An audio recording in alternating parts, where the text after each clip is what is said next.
नमस्कार, मैं प्रकाश पांडे स्वागत करता हूं आपका खबर प्रयागराज तक के ऑफिशियल यूट्यूब चैनल पर। और आज आपको परीक्षा पे चर्चा कार्यक्रम में मोदी जी से पूछे गए कुछ मुख्य सवालों को आपको दिखाएंगे।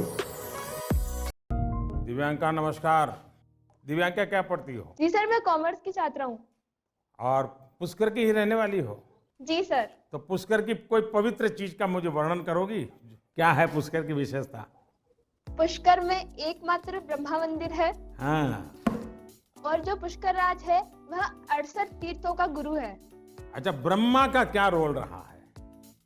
जी, उन्होंने पृथ्वी को क्रिएट किया है। अच्छा बताइए दिव्यांका, क्या सवाल था आपके मन में? सर, मेरे कुछ मित्र ऐसे हैं जिनकी मेमोरी एवरेज है।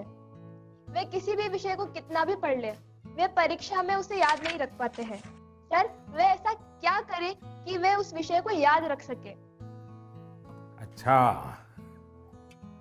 तो आपको मेमोरी की जड़ी बूटी चाहिए। जी सर। देखिए दिव्यांका, आप सबसे पहले अपनी डिक्शनरी से इस शब्द को डिलीट कर दीजिए। आप सोचिए ही नहीं कि आपके पास याद करने की शक्ति नहीं है। अगर आप खुद से जुड़ी कुछ घटनाओं को देखें तो आपको पता चलेगा कि वास्तव में आपको बहुत सारी चीजें याद रहती हैं। जैसे आपकी मदर टंग। क्या मदर टंग आपने किसी को बहुत ग्रामर के साथ पढ़ाया था क्या, सिखाया था क्या? नहीं सर। आपको याद होगा? नहीं।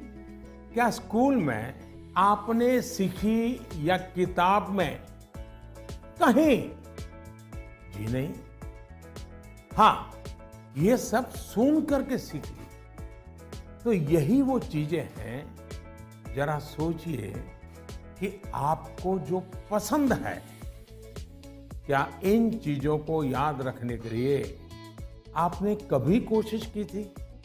वो बातें जिनसे आप पूरी तरह जुड़ गए हैं, मग्न हो गए हैं, वो बातें जो आपका हिस्सा बन गई हैं, आपके विचार प्रवाह का हिस्सा बन गई हैं, उन्हें आप कभी नहीं भूलते हैं। दूसरे शब्दों में कहूं तो ये मेमोराइज नहीं है, एक्चुअली ये इंटरनलाइज है। और इंटरनलाइज करना यही इसका एक अच्छा रास्ता है। और इसलिए आपको याद करने पर जोर देने के बजाय आपको उसे जीने की कोशिश करनी चाहिए। सहजता, सरलता, समग्रता के साथ। आपके पास भी वही सारी शक्तियां हैं जो किसी बहुत टैलेंटेड व्यक्ति के पास होती है। सोचिए, अपने भाई या बहन के साथ अगर आपका झगड़ा हुआ हो तो वो आपको एकदम याद रहता है, आप उसे भूलते नहीं है। यहां तक कि आपको यह भी याद रहता होगा कि उस समय आपने, आपके भाई बहन ने कौन से कपड़े पहने थे, आप खड़े खड़े लड़ रहे थे कि दौड़ते हुए लड़ रहे थे, सब याद होगा। एक एक वाक्य याद होगा। जी सर। यानी इसका एक मतलब यह है कि आप उसमें फुली इन्वॉल्व थे, आप उस क्षण को पूरी तरह जी रहे थे। साफ है कि चीजें याद रहे, प्रॉपरली रिकॉल कर सके, उसके लिए आप जिस क्षण में हैं उस क्षण में ही रहना और उसमें पूरी तरह से इन्वॉल्व रहना बहुत जरूरी है। यानी हम पढ़ाई कर रहे हैं, किताब हाथ में है और मन है खेल के मैदान में, सहेलियों के साथ, दोस्तों के साथ, फिर तो मामला गड़बड़ हो जाता है।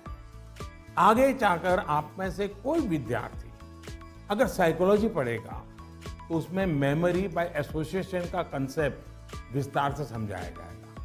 आप याद कीजिए कि स्कूलों में सुबह असेंबली में राष्ट्रगान होता है। अब जन गण मन हर कोई गाता है, लेकिन क्या कभी आपने जनगण मन गाते समय आपने उस राष्ट्रगान के साथ देश में ट्रैवल किया क्या? आप उसके साथ जो शब्द आते हैं उन शब्दों के साथ अपने आप को विजुलाइज कर पाए कि नहीं कर पाए?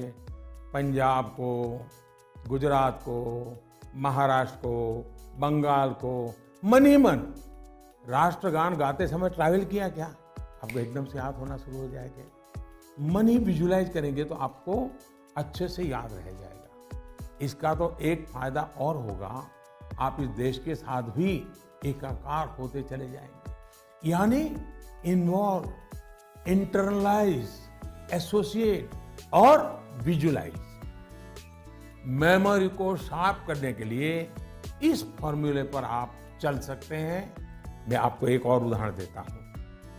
आपके पास नोटबुक्स होती हैं, अलग अलग विषयों की किताबें होती हैं। आप जब भी घर से निकले ये तय करके निकले कि बैग में इतने नंबर पर इस विषय की नोटबुक होगी और इतने नंबर पर इस विषय की किताब होगी। चौथे नंबर पे हो सकती है, तीसरी पर हो सकती। और आपने अगर 3 नंबर पर हिस्ट्री की किताब रखी है, 5 नंबर पर भूगोल की किताब रखी है, तो जब भी आप हिस्ट्री की किताब निकालने जाएं तो बिल्कुल आंख बंद करके 3 नंबर की किताब निकालते हैं आप। देखिएगा आपका कॉन्फिडेंस लेवल कितना बढ़ जाएगा। चलिए, मुझे अच्छा लगा, आपसे बात करने का मौका मिला और मैं राजस्थान के लोगों को भी और पुष्कर की पवित्र धरती को भी आज यहाँ से नमन करता हूँ। बहुत बहुत धन्यवाद। नमस्कार सर, मैं प्रतिभा गुप्ता, कुंदन विद्या मंदिर लुधियाना से। सर, मेरा आपसे सवाल ये है कि हमें हमेशा काम करवाने के लिए बच्चों के पीछे भागना पड़ता है, तो हम कैसे उन्हें सेल्फ मोटिवेटेड बना सकते हैं ताकि वे अपनी चीजें खुद करें? धन्यवाद। आप बुरा न माने तो मैं जरा इस विषय में आपसे अलग राय रखता हूं। मुझे लगता है कि बच्चों के पीछे इसलिए भागना पड़ता है क्योंकि उनकी रफ्तार हमसे ज्यादा है। ये बात सही है कि बच्चों को सिखाने की, बताने की, संस्कार देने की जिम्मेदारी परिवार के सबकी है। लेकिन कई बार बड़े होने के बावजूद हमें भी तो जरा मूल्यांकन करना चाहिए। हम एक सांचा तैयार कर देते हैं और बच्चे को उसमें ढालने की कोशिश करते रहते हैं और समस्या यहीं से शुरू होती है। हम इसे सोशल स्टेटस का सिंबल बना देते हैं। अक्सर माता पिता अपने मन में कुछ लक्ष्य तैयार कर लेते हैं, कुछ पैरामीटर बना लेते हैं और कुछ सपने भी पाल लेते हैं। फिर अपने उन सपनों और लक्ष्यों को पूरा करने का बोझ बच्चों पर डाल देते हैं। हम अपने लक्ष्यों के लिए बच्चों को जाने अनजाने में, माफ करना मुझे, मेरा शब्द कहीं कठोर लगेगा, जाने अनजाने में हम बच्चों को इंस्ट्रूमेंट मानने लगते हैं। और जब बच्चों को उस दिशा में खींचने में विफल हो जाते हैं तो ये कहने लगते हैं कि बच्चों में मोटिवेशन और इंस्पिरेशन की कमी है। किसी को भी मोटिवेट करने का पहला पार्ट है ट्रेनिंग, प्रॉपर ट्रेनिंग। एक बार बच्चे का मन ट्रेन हो जाएगा तब उसके बाद मोटिवेशन का समय शुरू होगा। ट्रेनिंग के कई माध्यम, कई तरीके हो सकते हैं। अच्छी किताब, अच्छी मूवीज, अच्छी कहानियां, अच्छी कविताएं, अच्छे मुहावरे या अच्छा अनुभव, ये सब एक प्रकार से ट्रेनिंग के ही टूल्स हैं। जैसे कि आप चाहते हैं आपका बच्चा सुबह उठ करके पढ़े,